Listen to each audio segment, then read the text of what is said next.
श्रीगुरुभ्यो नमः। गणानां त्वा गणपतिगुं हवामहे कविं कवीनामुपमश्रवस्तमम् ज्येष्ठराजं ब्रह्मणां ब्रह्मणस्पत आनः शृण्वन्नोतिभिः सीदसादनम्। श्रीमहागणाधिपतये नमः। सदाशिवसमारम्भां शङ्कराचार्यमध्यमाम् अस्मदाचार्यपर्यन्तां वन्दे गुरुपरम्पराम्।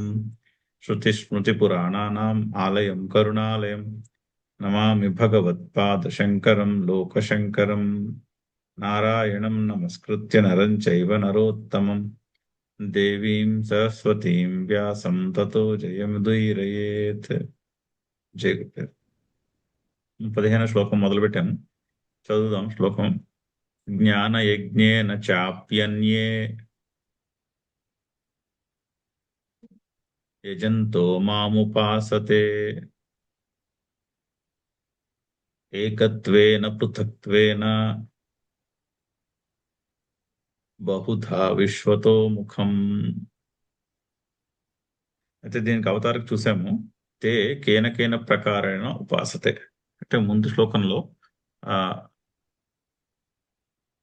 మహాత్మానస్తు కౌంతేయ అని మొదలుపెట్టి 13వ శ్లోకంలో మహాత్ముల యొక్క గుణములు చెప్తూ వాళ్ళు దైవీ ప్రకృతిని కలిగి ఉంటారు అని చెప్పి వాళ్ళు నన్ను భజిస్తూ ఉంటారు, సేవిస్తూ ఉంటారు అని ముందు 13వ శ్లోకం. అయితే ఏ విధంగా సేవిస్తారు, ఏ విధంగా భజన చేస్తారు? భజనము అంటే ఈశ్వరుని యందు ప్రేమ భావము, అదే భజనం. ఏ విధంగా భజిస్తారు? సతతం కీర్తయంతః మాం యతంతః దృఢవ్రతాః నమస్యంతశ్చ మాం భక్త్యా నిత్యయుక్తాః ఉపాసతే. సతతం కీర్తయంతః, ఎప్పుడూ కూడా కీర్తిస్తూ ఉంటారు. అంటే అన్ని పనులు కూడా ఈశ్వరార్పణ బుద్ధితో చేస్తూ ఉంటారు అని అర్థం. అది దానికి యత్నం చేయాలి. ఆ పర్స్పెక్టివ్ డెవలప్ అవడానికి దానికి బోల్డంత ప్రయత్నం చేయాలి. దృఢవ్రతులై ప్రయత్నం చేయాలి చెప్పారు. ఈ ప్రయత్నం కూడా చూసాము. ఇంద్రియములను నిగ్రహించుకుని శమము దమము వంటి నిగ్రహముతో చేయాలి. నమస్యంతశ్చ మాం భక్త్యా నిత్యయుక్తాః, నిత్యము ఆ యుక్తి కలిగి ఉండాలి. అంతయు కూడా ఈశ్వరుడే అనేటువంటిది యుక్తి. అదే యుక్తి. ప్రతిదీ ఈశ్వరార్పణ బుద్ధితో చేయుట, అదే యుక్తి. ఆ యుక్తి నిత్యము ఉండాలి. అంటే ఎలా ఉంటుందంటే ఈశ్వరార్పణ బుద్ధితో చేయగలిగిన పనులే చేయగలం. అంటే ఏదైనా పని చేసి శ్రీకృష్ణార్పణమస్తు అనగలిగాం అనుకోండి, అటువంటి పనులే చేయాలి. ఇంకా మిగిలిన పనులు ఆపేసేయాలి. ఇప్పుడు ఎవరితోనో దెబ్బలాట వచ్చి శ్రీకృష్ణార్పణమస్తు అనలేం కదా. భోజనం చేసి శ్రీకృష్ణార్పణమస్తు అనగలం.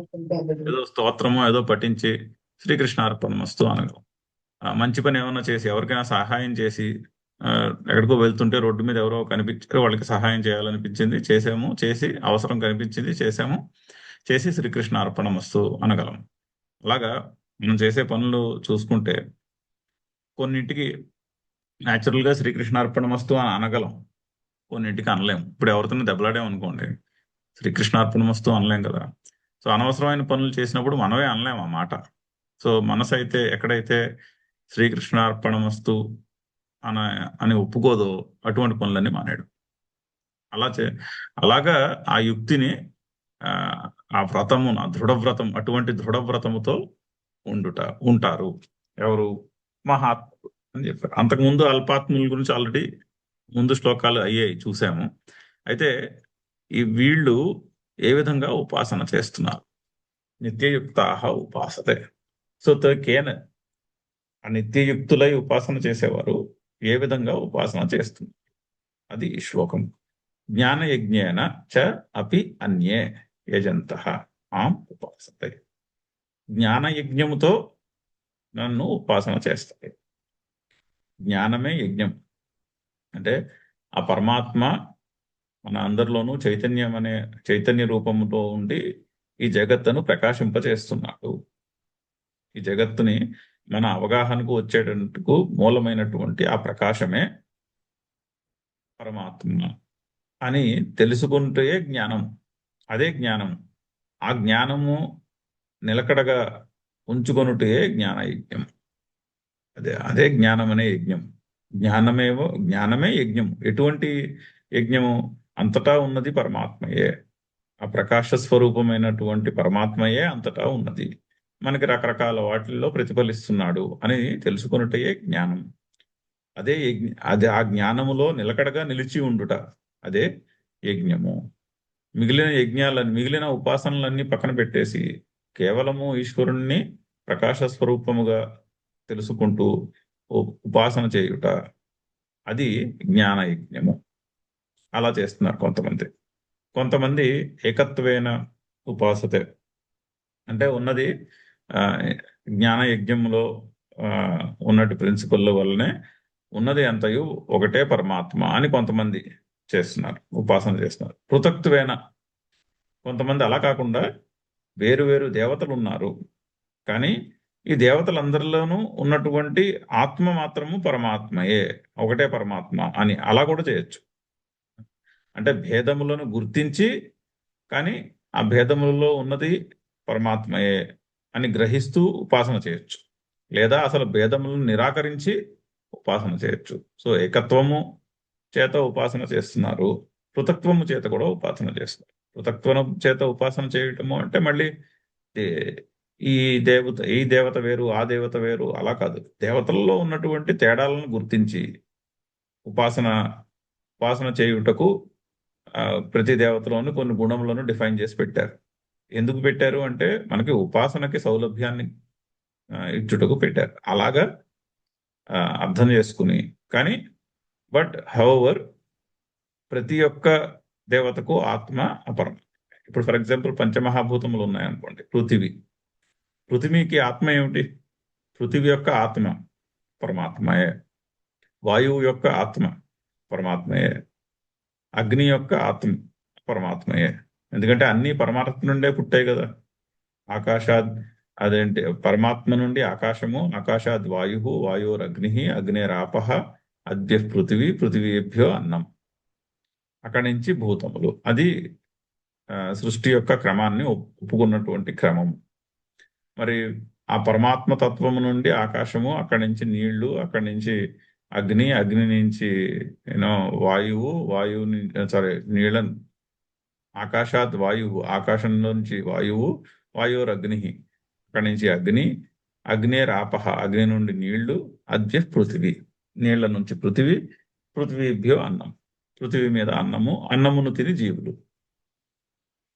సో మరి వీటన్నిటికీ మూలం ఏమిటి? మూలము ఆత్మయే, ఆ పరమాత్మ ఏ వీటన్నిటికీ సారము, వీటన్నిటికీ మూలం. అలాగా ఆ నానాత్వమును గుర్తించినప్పటికీ కూడా ఆ నానాత్వం యొక్క పరమాత్మ ఒక్కటే, ఆత్మ ఒక్కటే ఆ పరమాత్మయే అని గ్రహించుట, అది పృథక్త్వేన.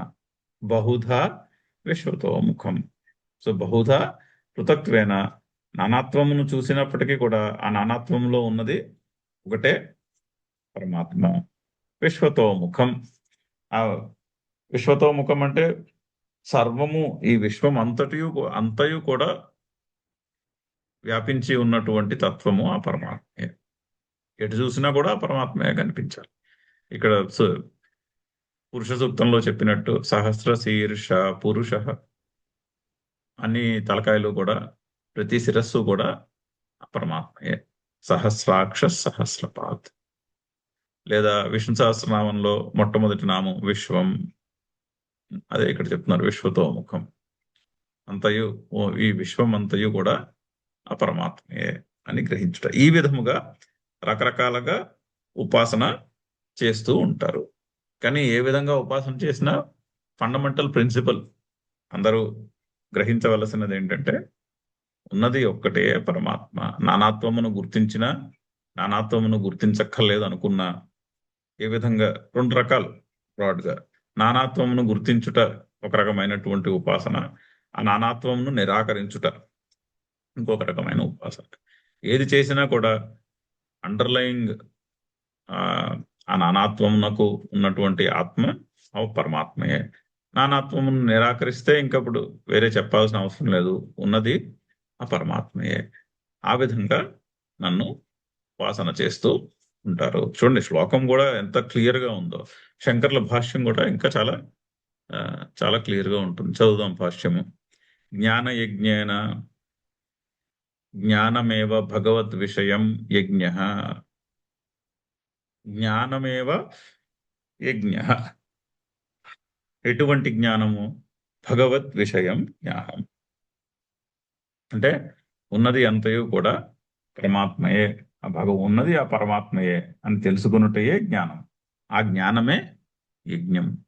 అదే జ్ఞానము, ఆ జ్ఞానమే యజ్ఞం అవుతుంది. సో జ్ఞానమేవ యజ్ఞ. అప్పుడు అంటే ఉన్నది అంతయు పరమాత్మే అన్నప్పుడు ఇదం న మమ, యజ్ఞం చేసినప్పుడు ఇదం న మమ అని చెప్పిస్తారు ప్రతిదానికి, ఇది నాది కాదు అని. ఉన్నది అంతయు పరమాత్మే అని గ్రహించినప్పుడు ఇదం న మమ అనడం చాలా తేలిక అవుతుంది. ఎందుకంటే ఇక్కడ నాదేం లేదు అసలు. ఇదం న మమ అని ఉంది, నా దగ్గర ఏమైనా ఉంటే కదా ఇవ్వడానికి. నాదనేదంటూ ఒకటి ఉంటే అది నేను త్యాగం చేయాలి. నాదనేదే లేనప్పుడు ఆ ఇదం న మమ అనే ప్రిన్సిపల్ బై డిఫాల్ట్, ఆ ఇదం న మమ అనే ప్రిన్సిపల్ ఉన్నది, అదే జ్ఞానం. బై డిఫాల్ట్ ఆ స్టేట్ లో ఉండడం అదే జ్ఞానం. ఆ జ్ఞానమే యజ్ఞమైనది. ఎందుకంటే అక్కడ ఇంకా అసలు నాది అన్న ప్రసక్తే లేదు కదా. ఉన్నది నాది, ఇది నాది కాదు అన్నటువంటిదే, అన్నటువంటి ప్రిన్సిపలే ఉన్నది. ఎందుకంటే నేననేదే అజ్ఞానంతో కూడుకున్నటువంటి ఒక, నేను ఫలానా అనే ఐడియానే అజ్ఞానంతో కూడుకున్నటువంటి ఐడియా. సో అందుకని జ్ఞానమేవ యజ్ఞ అంట. తేన యజ్ఞేన, ఆ యజ్ఞము చేత, యజంత పూజయంత. ఇది వరకు కూడా చూసాం మనం యజ్ఞము గురించి డిస్కషన్ 2 చోట్ల వచ్చింది ఆల్రెడీ. 2 చోట్ల కూడా మనం జాగ్రత్తగా పరిశీలిస్తే యజ్ఞం అనే దాంట్లో స్పిరిట్ ముఖ్యం. స్పిరిట్ గురించి చెప్తున్నాడు ఇక్కడ శ్రీకృష్ణుడు. అందులో ఉన్నటువంటి పర్స్పెక్టివ్ ఇదం నమమ, ఆ పర్స్పెక్టివ్ ఉండాలి. ఇక్కడ నాదంటూ ఏమీ లేదు అని ఆ పర్స్పెక్టివ్ ఉండాలి. ఆ పర్స్పెక్టివ్ ఉండి క్రతువు ఏమైనా అయి ఉండొచ్చు, కానీ ప్రిన్సిపల్ అది. ఆ ప్రిన్సిపల్ మర్చిపోకూడదు. ఇదివరకు కూడా యజ్ఞం యొక్క డెఫినేషన్స్ వచ్చినప్పుడు ప్రిన్సిపల్ మీదే ఫోకస్, అవుటర్ యాక్షన్ మీద కాదు ఫోకస్. ఇక్కడ పర్స్పెక్టివ్ ఎలా ఉండాలి, యజ్ఞం అంటే ఒక దృక్పథం ఎలా ఉండాలి మన మనసులో అనేటటువంటి అనేటువంటి దాని మీదనే ఫోకస్. యాక్చువల్ గా ఏం చేస్తున్నాం అన్నది ఇక్కడ ఫోకస్ అది కాదు వేద డిస్కషన్ లో. సో ఇక్కడ కూడా అలాగే ఉంది. సో జ్ఞాన యజ్ఞేన పూజయంత, it's a state of mind.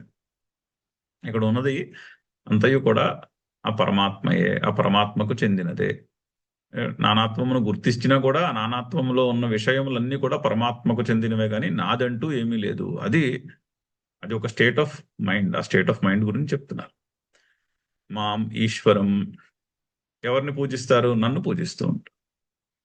జ్ఞాన యజ్ఞేన చ అపి అన్యే అని ఉంది. సో మాం ఉపాసతే, యజంతో మాం ఉపాసతే. ఆ మాం ముందు చెప్పారు. మాం అంటే ఈశ్వరం. ఆ ఈశ్వరుడినైనటువంటి నన్ను ఉపాసన చేస్తారు. ఎలాగా?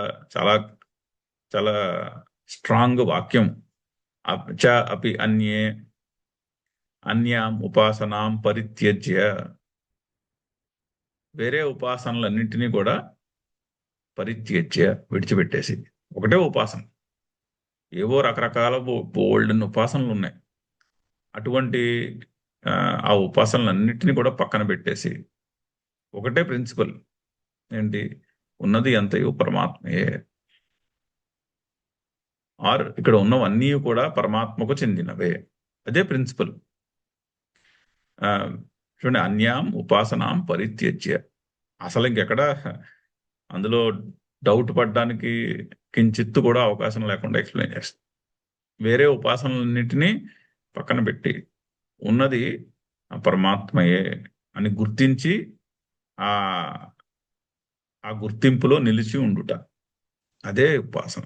వేరే ఉపాసనలన్నీ పక్కన పెట్టి ఆ ఉపాసనతో నన్ను ఉపాసిస్తూ ఉంటారు. ఉపాసతే తచ్చ జ్ఞానం ఏకత్వేన ఏకమేవ పరం బ్రహ్మ ఇది పరమార్థ దర్శనేన యజంతః ఉపాసతే. మళ్ళీ ఆ జ్ఞానం 2 రకాలుగా తెలుసుకోవచ్చు. ఇందాక చెప్పుకుంటున్నాం అదే తచ్చ జ్ఞానం. ఆ జ్ఞానము ఏకత్వేన, ఏకమేవ పరం బ్రహ్మ ఇది పరమార్థ దర్శనేన. ఆ పరబ్రహ్మ అంతటా వ్యాపించి ఉన్నటువంటి ఒకటే ఒక తత్వం, అద్వితీయమైనటువంటి ఆ పరమాత్మయే అని పరమార్థ దర్శనేన యజంత. ఆ పరమార్థ దర్శనముతో యజ్ఞము చేస్తున్నారు. అంటే ఆ పరమార్థ దర్శనములో ఉండుటయే యజ్ఞము, వేరే చేయడే, ఇంకా వేరే చేయవలసింది ఏం లేదు. పరమార్థ దర్శనైన యజంత. చూడండి వర్డ్స్ యొక్క మీనింగ్ ఎంత క్లియర్ గా ఉందా. పరమార్థ దర్శనము చేత యజ్ఞము చేయుట అంటే ఆ పరమార్థ దర్శనమే యజ్ఞము అని అర్థం. పరమార్థ దర్శనేన యజంత ఉపాసతే ఏకమేవ పరం బ్రహ్మ ఇది, ఒకటే పరబ్రహ్మ అనేటటువంటి పరమార్థ దర్శనము చేత యజ్ఞము చేయుట, అలా దర్శించుటయే యజ్ఞమైనది. కేచిచ్చ మరికొందరు ఏమంటున్నారు, పృథక్త్వేన ఆదిత్య చంద్రాది భేదేన స ఏవ భగవాన్ విష్ణు ఆదిత్య రూపేణ అవస్థిత ఇది ఉపాసతే. మరికొందరు ఏ విధంగా చేస్తున్నారు, మరికొందరు ఆదిత్య సూర్యుడు చంద్రుడు మొదలగు దేవతలను ఒప్పారు, ఆదిత్య చంద్రాది భేదేన ఉపాసన చేస్తున్నారు. కానీ ఆ సూర్యుడు చంద్రుడు అనేటటువంటి వేరువేరు గుణములను రూపములను ఒప్పినా కూడా అందులో సహ ఏవ భగవాన్ విష్ణు ఆదిత్య రూపేణ అవస్థిత ఇది, ఆ పరమాత్మయే ఈ సూర్యుని యొక్క రూపములో అక్కడ ఉన్నాడు. ఎదురుగుండా మనకి కనిపించే ఆ భగభగ మండే ఆ మండలంలో ఆ పరమాత్మయే ఆ రూపంలో ఉన్నాడు అని గ్రహించుట. రాత్రిపూట్ల ఆకాశానికి వేసి చూస్తే చల్లని వెలుగునిచ్చే చంద్రుడు ఆ పరమాత్మయే ఆ చంద్రుని రూపంలో ఉన్నాడు అని గ్రహించుట అని ఉపాసన చేయుట. చాలా సైంటిఫిక్ ప్రిన్సిపల్ కూడా కదా. రాత్రి చంద్రుడిని చూసినప్పుడు చంద్రుడికి విడిగా ప్రకాశము లేదుగా, చంద్రుడు యొక్క ప్రకాశము ఆ సూర్యుని కాంతి యొక్క ప్రకాశమేగా, ప్రతిఫలనమేగా. సూర్యుని యొక్క కాంతి అక్కడ ఉన్నటువంటి శాటిలైట్ మీద రిఫ్లెక్ట్ అయ్యి అది దాన్ని మనం చంద్రుడు అంటున్నాం. సో మరి అక్కడ చంద్రుడిని కొన్న వెలుగు ఎక్కడి నుంచి వచ్చింది, సూర్యుడి నుంచే వచ్చింది అని గ్రహించుట. సో అది సహ ఏవ విష్ణు ఫర్ ఎగ్జాంపుల్, అది దృష్టాంతం. సూర్యుని యొక్క లైటే, సన్లైట్ ఉన్నది సన్లైటే, బయట అట్మాస్ఫియర్ బయట అంతరిక్షంలో అంతటా కూడా వ్యాపించి ఉన్నది ఏమిటి, సన్లైటే. ఆ సన్లైటే చంద్రుని మీద రాత్రి రిఫ్లెక్ట్ అయ్యి మనకి చంద్రుడిలా కనిపిస్తుంది, వేరొక ప్లానెట్ దగ్గరకు రిఫ్లెక్ట్ అయ్యి వేరొక ప్లానెట్ లా కనిపిస్తున్నది, కానీ ఉన్నది ఆ సూర్యుని యొక్క కాంతి మాత్రమే అని తెలుసుకుంటా. సహ ఏవ భగవాన్ విష్ణు ఆదిత్య రూపేణ అవస్థిత ఫర్ ఎగ్జాంపుల్. అలాగే చంద్ర రూపేణ అవస్థిత. అలాగే మీరు మనం వేరే వేరే దేవతలను అనుకుంటే ఆ దేవతల యొక్క రూపంలో అదే పరమాత్మ నిలిచి ఉన్నాడు అని గ్రహించుట. ఇది ఉపాసతే.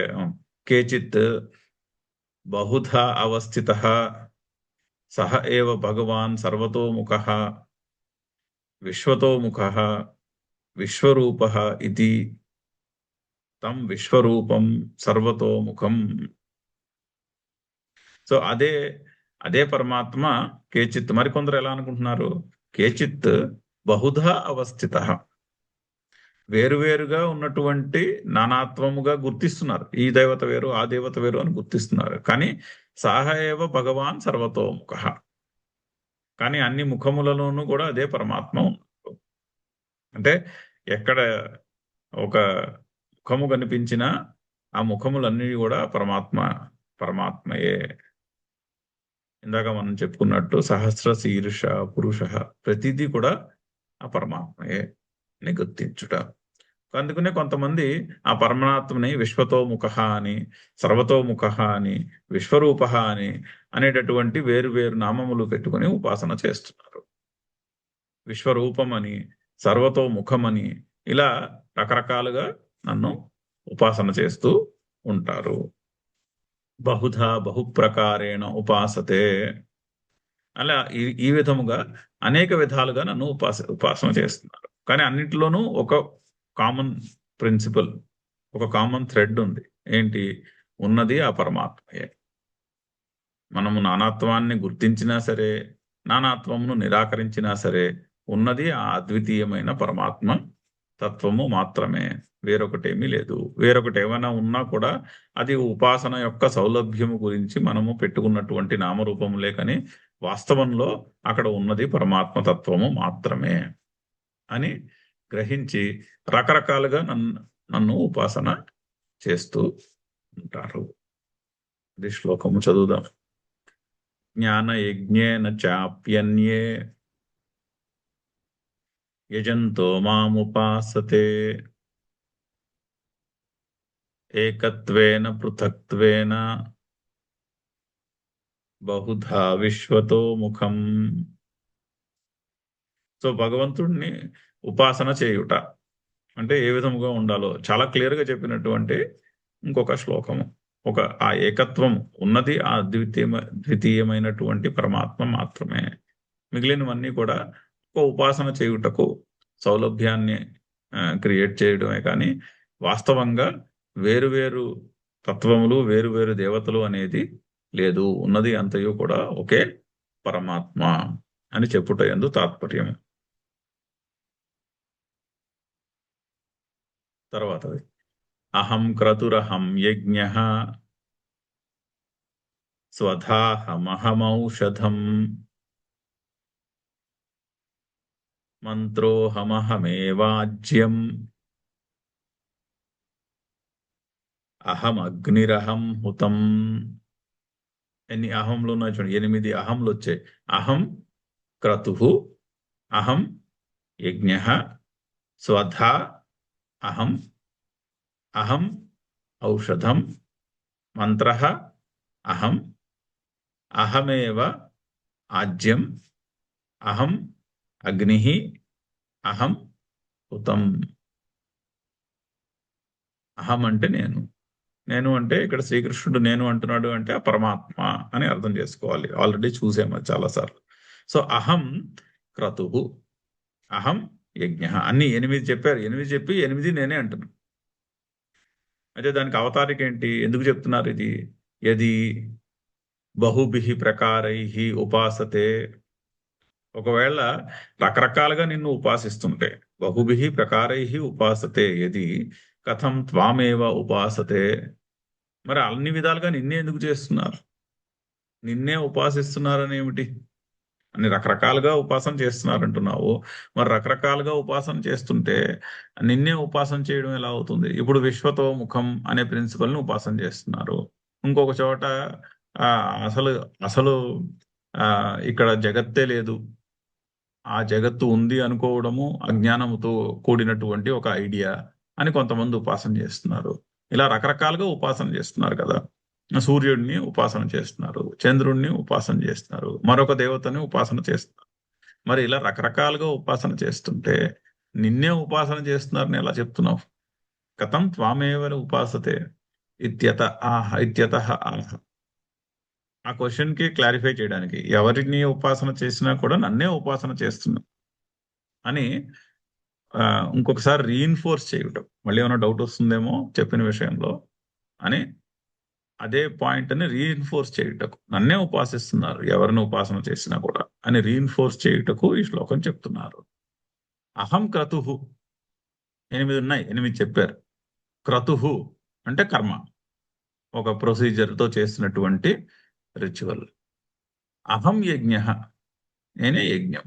యజ్ఞం కూడా ఒక రిచువల్. క్రతువు అంటే ఇక్కడ శ్రౌత కర్మ, స్మార్త కర్మ రెండింటిని డిఫరెన్షియేట్ చేయుటకు ఆ శ్రౌత కర్మని క్రతుహు అనే పదంతో చెప్తున్నారు. స్మార్త కర్మని పురాణాల్లో చెప్పినటువంటి కర్మల్ని యజ్ఞము అనే కర్మతో అనే పదంతో సూచిస్తున్నారు. సో మనము శ్రౌత కర్మలను దృష్టిలో పెట్టుకుని డిస్కస్ చేసుకున్నా, లేదా స్మార్త కర్మలను డిస్కస్ చేసుకున్న, రెండిట్లోనూ నేనే ఉన్నాను అంటున్నాడు. అహం క్రతుః, అహం యజ్ఞ, స్వధా అహం, అహం ఔషధం.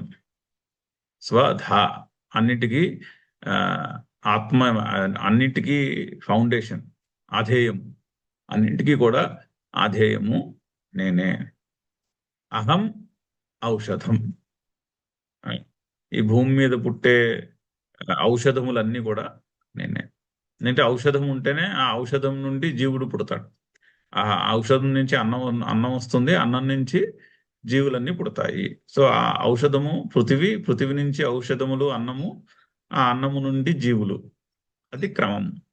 ఇప్పుడు ఎక్కడైనా వేరే ప్లానెట్ లో లైఫ్ ఉందా లేదా అని అని రీసెర్చ్ చేసినప్పుడు కూడా రఫ్గా అదే ఆర్డర్లో రీసెర్చ్ చేస్తారు. ఆకాశము, వాయువు, అగ్ని, జలములు, పృథివీ, పృథివీ నుండి, పృథివీ ఉంది అంటే జలం ఉండాలి, అందుకే నీటి గురించి ఎతుకుతారు. పృథివీ జలం నుండి పుట్టినది. పృథివీ తత్వం ఉంది అంటే జలము, జలతత్వం ఎక్కడో ఉండి ఉండాలి. ఇప్పుడు కాకపోతే ఒకప్పుడు ఉండి ఉండాలి, అందునుంచే పృథివీ పుట్టి ఉంటుంది. సో ఆ జలతత్వం ఎక్కడ ఉంది అని వెతుకుతారు సైంటిస్టులు కూడా వేరే ప్లానెట్స్కి వెళ్ళినప్పుడు.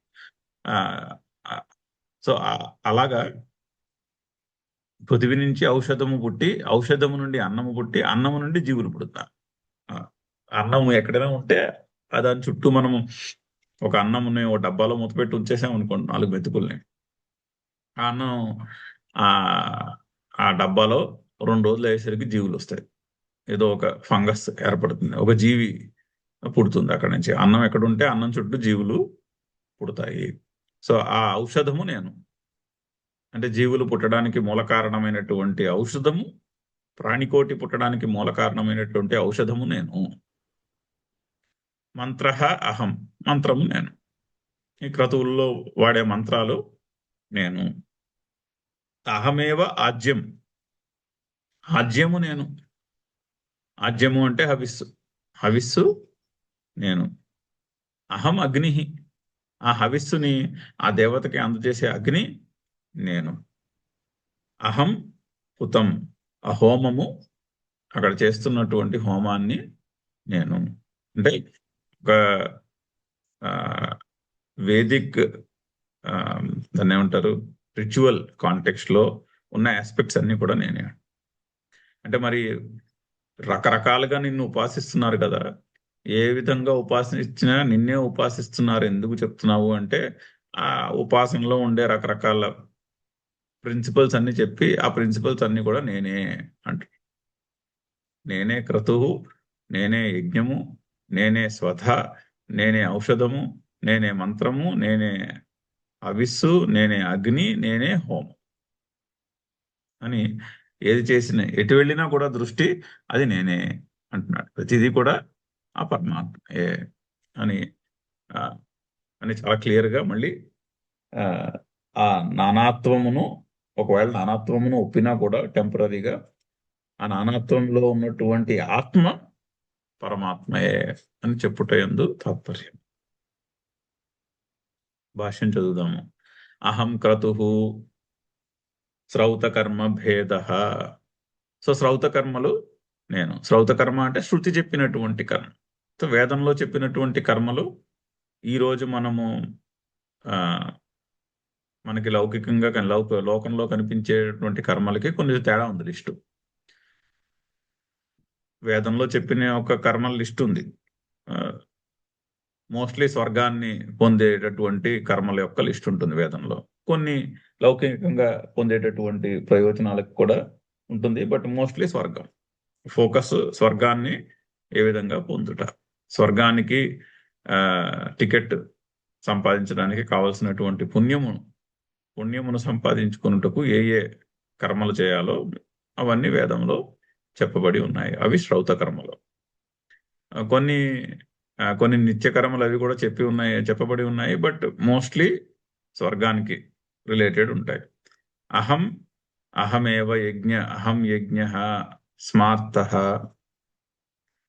తర్వాత కాలంలో పురాణాలు వచ్చాయి. పురాణాల్లో ఇంకా వేరే వేరే రకరకాల ఉపాసనలు, రకరకాల యజ్ఞములు అవన్నీ వచ్చాయి. ఇప్పుడు ఈ రోజు మనకి లోకంలో కనిపించే హోమాలు, యజ్ఞాలు ఇవన్నీ కూడా పురాణాల నుంచి వచ్చినవే. మోస్ట్లీ స్మార్త కర్మలే, శ్రౌత కర్మలు తక్కువనే కనిపిస్తాయి. మోస్ట్లీ స్మార్త కర్మలే కనిపిస్తాయి బయట లోకం. ఆ స్మార్త కర్మ కూడా నేనే. అహం యజ్ఞ, నేను. స్మార్త కర్మను నేనే. ఆ స్మార్త కర్మ, శ్రౌత కర్మ భేదము చూపించాలని ఒకటేమో క్రతుహు అనే పదంతో సూచించారు, ఇంకొకటేమో యజ్ఞ అనే పదంతో సూచించారు. కించ స్వథా అన్నం అహం యత్ పితృభ్య దీయతే. సారీ, స్వథా అంటే పితృదేవతలకు ఇచ్చి పెట్టేటటువంటి అన్నము, అది నేనే. సో పితృదేవతలకు సమర్పణ చేసే అన్నం ఏదైతే ఉందో అది నేనే.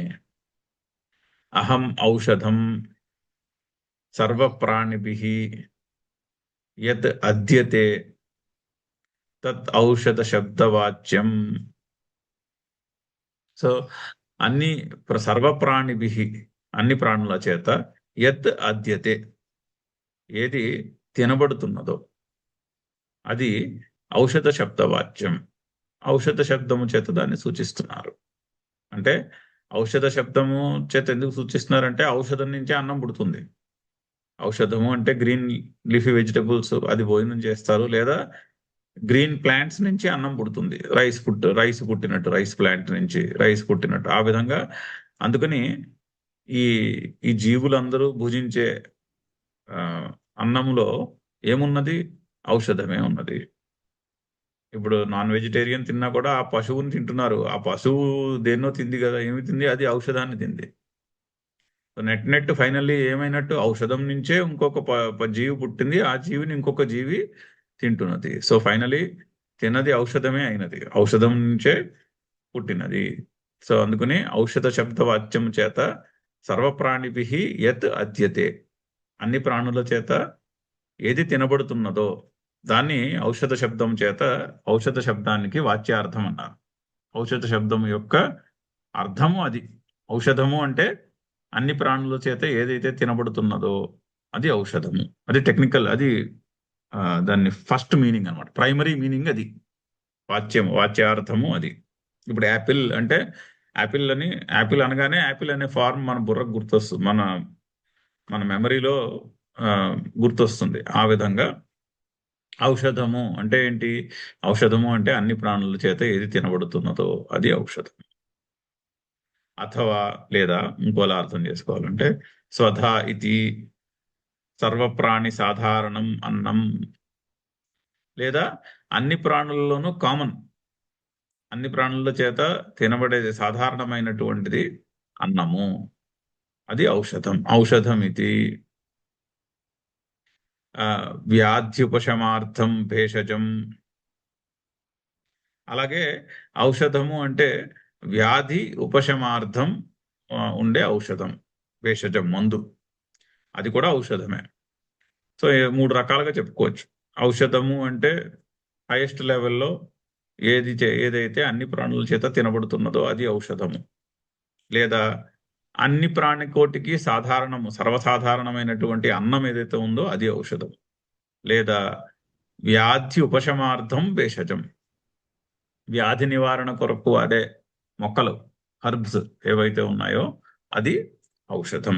ఆ వ్యాధికి వాడే మందులన్నీ కూడా మరి ఎసెన్షియలీ హర్బ్స్ నుంచే కదా వచ్చాయి. ఆ హర్బ్స్ నుంచే మందులు తయారు చేస్తారు. సో వ్యాధి ఉపశమార్థం భేషజం.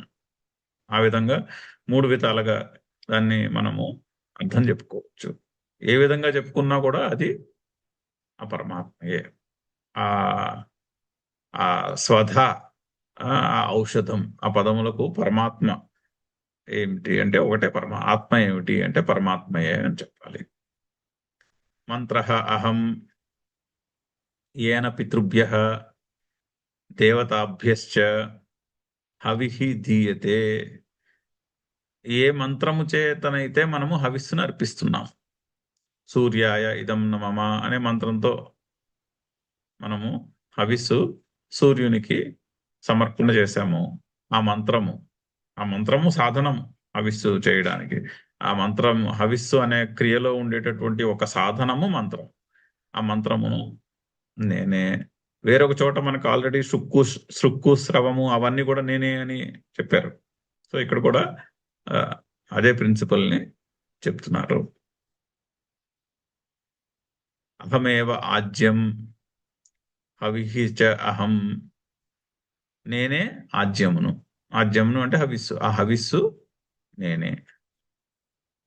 అగ్ని యస్మిన్ హూయతే సహ అగ్ని అహమేవ. దేని యందైతే హోమము సమర్పించబడుతున్నదో, దేని యందైతే ఇదం మమ అని అగ్నిలో కదా వేస్తున్నారు. యస్మిన్ హూయతే, దేని యందైతే హోమము చేయబడుతున్నదో, అంటే ఆ హోమంలో మనము సమర్పణ చేసినది ఆ దేవతలకు అందజేసే మెకానిజం ఆ అగ్ని నేనే. యస్మిన్ హూయతే సహ అగ్ని అహమేవ. అహం హుతం హవన కర్మ. ఈ హోమము యొక్క కర్మ ఏదైతే ఉందో ఆ రిచువల్ అది కూడా నేనే.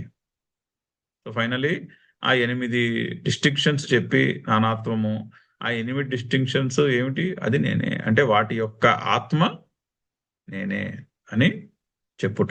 ఆ 8 డిస్టింక్షన్స్ లో చెప్పినటువంటి నానాత్వంలో ఉన్న విషయాలు ఏమున్నాయో ఆ విషయములన్నింటికీ ఆత్మ ఏమిటి అన్న ప్రశ్న వస్తే ఆ ఆత్మను నేనే అని చెప్తున్నాడు. చదువుదాం శ్లోకం ఇంకొకసారి. అహం క్రతురహం యజ్ఞ స్వధాహమహమౌషధం మంత్రోహమహమేవాజ్యం అహమగ్నిరహం హుతం.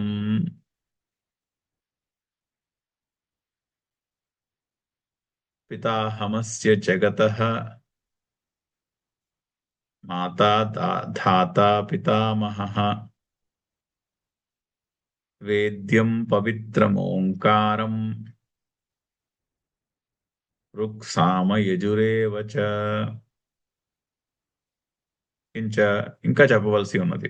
ఇది మనము సోమవారం నాడు చదివినప్పుడు కంటిన్యూ చేద్దాము. ఓం పూర్ణమదః పూర్ణమిదం పూర్ణాత్ పూర్ణముదచ్యతే పూర్ణస్య పూర్ణమాదాయ పూర్ణమేవావశిష్యతే. ఓం శాంతి శాంతి శాంతి. హరి ఓం.